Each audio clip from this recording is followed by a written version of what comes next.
Baik, kita lanjutkan kembali dialog kita. Tadi dikatakan oleh Mbak Prita dan Bang Misbakun bahwa ini adalah kado terindah di tahun baru. Apakah Bang Fitra juga setuju dengan statement ini atau punya analisis lain? Ya, kado ya oke, tapi saya punya analogi lain. Ini kalau kado itu kan one shot ya. Ini artinya pemerintah, kalau saya kan pelari ya. Kita start strong nih, start strong di awal tahun. Pemerintah bersama-sama masyarakat saya rasa ya. Karena pemerintah dalam hal ini melihat bahwa masyarakat memang sudah tertekan. Presiden dalam hal ini mengambil beban tadi sebagaimana disampaikan Pak Misbahun. Ini bukan kado, tapi kita memang bergerak bersama-sama. We start strong, bukan sekedar kado. Nah, kalau kita lihat kenapa ini menjadi penting ya, karena kemarin meskipun sebenarnya formula yang sudah merupakan jalan tengah pemerintah kemarin, itu juga pada akhirnya juga menimbulkan kompleksitas ya.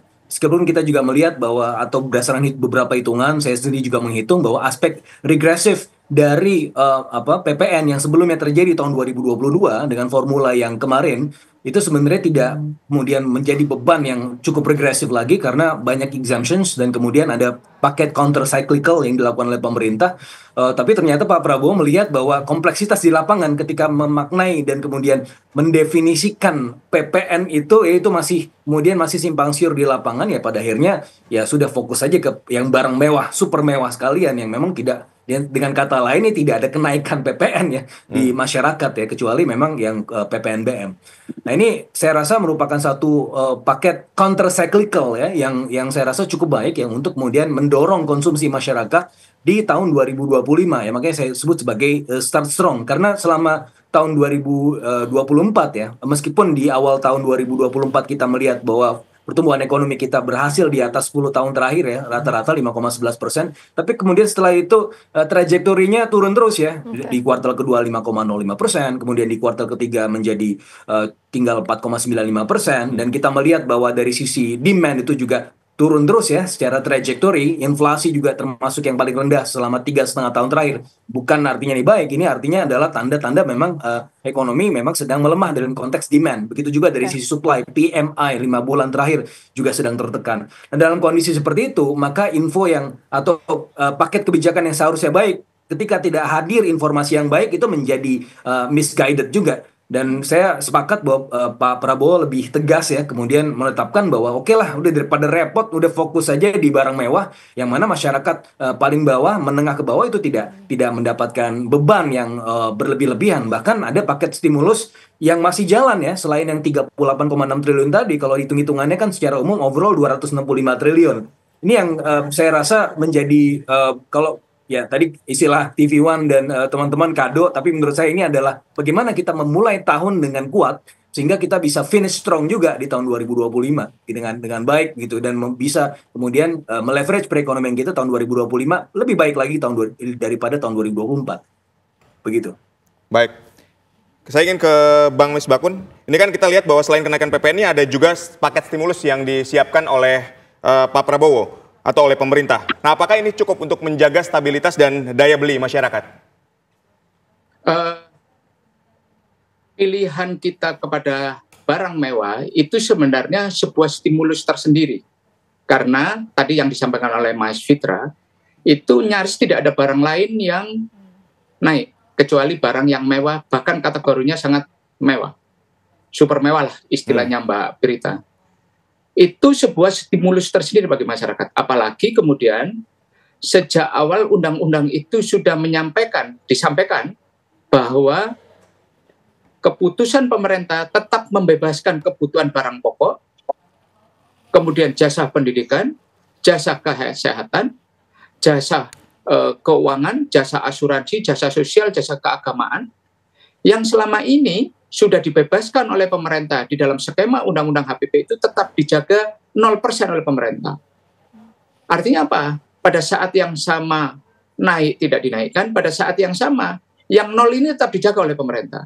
Dan ini adalah upaya pemerintah mendengarkan semua pihak yang selama ini menyampaikan pandangan, pendapat, serta opininya kepada pemerintah melalui pengusaha, melalui kajian-kajian para akademisi, para birokrat termasuk, dan para analis ekonomi seperti Mas Fitra, yang mengatakan bahwa kita sedang mengalami sebuah tekanan situasi mengenai daya beli. Ya. Nah, kalau PPN-nya tidak naik, saya yakin tidak naik secara merata di dalam kategori yang umum, saya yakin itu adalah sebuah stimulus yang kuat di samping stimulus yang sudah disiapkan oleh pemerintah tadi. Yang sudah disampaikan oleh Bu Menteri Keuangan ada paket 38 triliun tadi. Itu tentunya memberikan dorongan untuk apa? Ekonomi tetap tumbuh. Ketika pemerintah menahan kenaikan PPN, secara teoretikal, itu kan pemerintah sedang meng-grooming bisnis. Sedang memberikan kesempatan kepada bisnis untuk bertahan dan memberikan waktu relaksasi untuk naik. Ya kan? Secara teoretikal itu. Dan sebenarnya pemerintah memilih memupuk daripada memanen. Itu.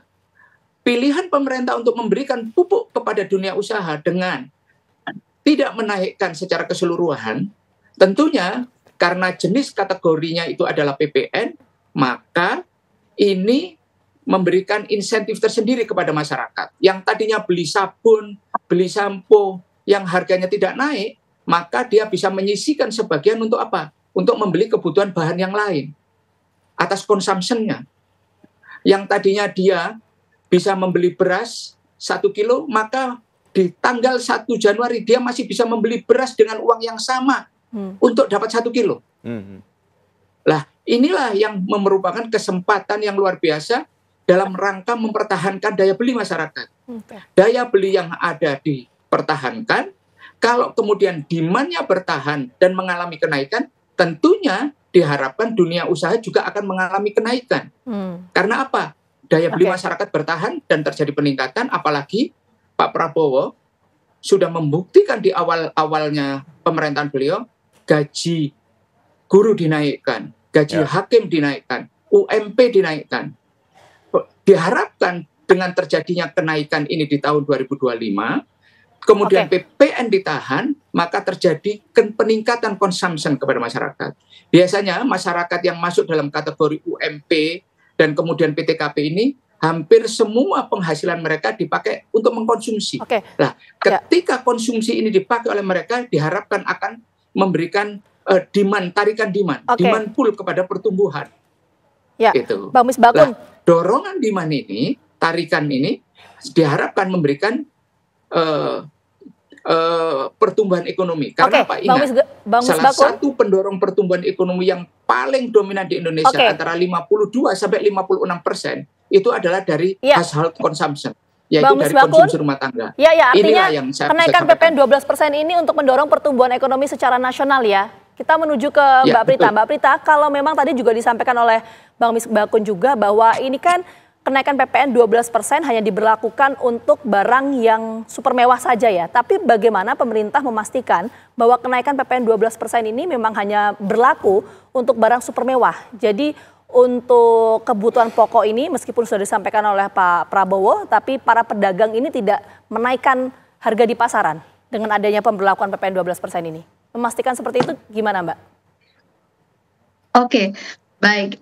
Kita apresiasi ya bahwa kesungguhan untuk ini terlaksana benar-benar dikawal betul oleh rekan-rekan dari Kemenq juga, karena beberapa jam setelah pengumuman tersebut oleh Presiden Prabowo didampingi oleh Ibu Menteri Keuangan, langsung rekan-rekan di Kemenq ini mengeluarkan PMK nomor 131 tahun 2024 yang langsung mengatur mengenai bagaimana tata laksana memastikan bahwa benar-benar ini barang-barang yang tadi kalau saya pakai istilah saya sendiri ya, barang-barang super mewah ini yang dikenakan. Jadi tata laksananya sudah langsung ada dan ini baru dikeluarkan langsung beberapa jam setelah kemudian pengumuman Presiden.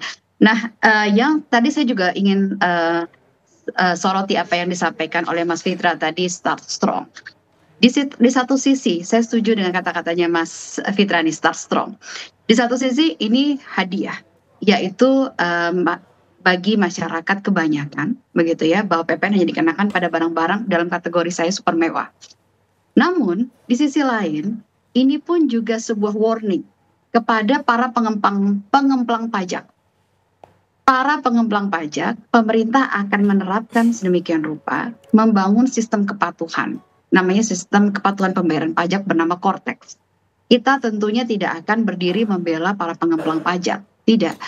kita harus tegas kepada para pengemplang pajak, di mana ini pun juga sebuah kesatuan sikap tegas dari Presiden Prabowo yang disampaikan dari sejak awal kampanye politiknya, bahwa beliau sangat menentang segala bentuk kebocoran dari keuangan negara. Dalam bentuk apa? Pengemplang pajak, dan kemudian juga korupsi, penyelundupan, dan sebagainya.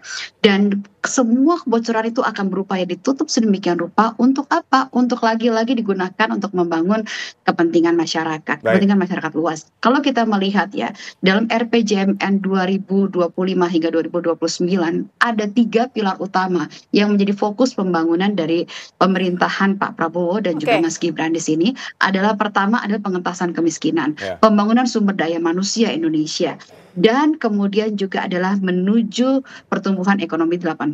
Yang ini semua sangat amat berkontribusi signifikan kepada visi besar kita mencapai Indonesia Emas 2045. Oke, Mbak Prita. Jadi, ya. Ya, artinya tadi disampaikan adalah aturan kenaikan PPN 12% ini sudah diatur secara detail dalam peraturan perundang-undangan. Itu tadi disampaikan oleh Mbak Prita. Menuju pertumbuhan ekonomi 8%. Kami sudah menangkap poinnya. Terima kasih Mbak Prita Laura. Kemudian terima kasih juga tadi ada Bang Misbakun dan Mas Fitra telah bergabung bersama kami di Dialog di Kabar Petang. Sehat dan sukses selalu untuk semua.